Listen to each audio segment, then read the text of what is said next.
The Suez Canal, one of the most important waterways in the world. Stretching over 10 miles through Egypt, it links the Mediterranean to the Red Sea, allowing ships to bypass the long and dangerous journey around Africa. On the surface, it's a marvel of engineering, a lifeline of global trade.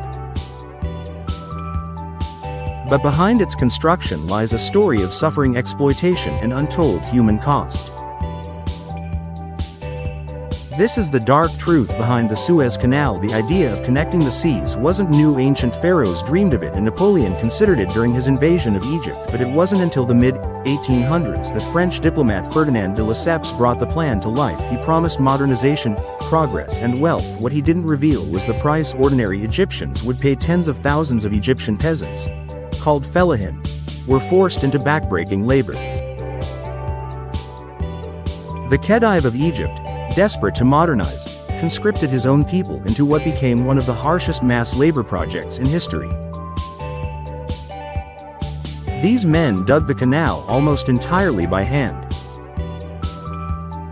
Shovels, baskets, and sheer muscle power were their only tools.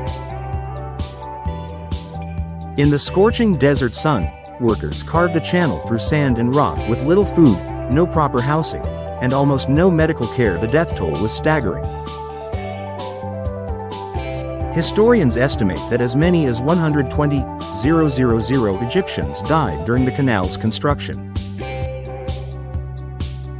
Diseases like cholera and dysentery swept through crowded labor camps. Exhaustion and heatstroke claimed countless others. Their bodies were buried in unmarked graves, forgotten beneath the sands of the very canal they died to build. While Egyptian workers suffered, European investors stood to profit.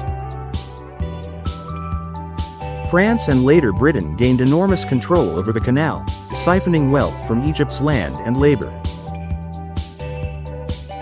The Khedive, drowning in debt, was forced to sell his shares to Britain. What was once hailed as a national triumph became a tool of colonial domination. The canal transformed Egypt into a geopolitical prize. Whoever controlled it controlled global trade between Europe and Asia. And for decades, that power was in the hands of foreign empires, not the Egyptian people. It wasn't until 1956 that Egypt finally reclaimed its canal. President Gamal Abdel Nasser boldly nationalized it, sparking the Suez Crisis when Britain, France, and Israel invaded.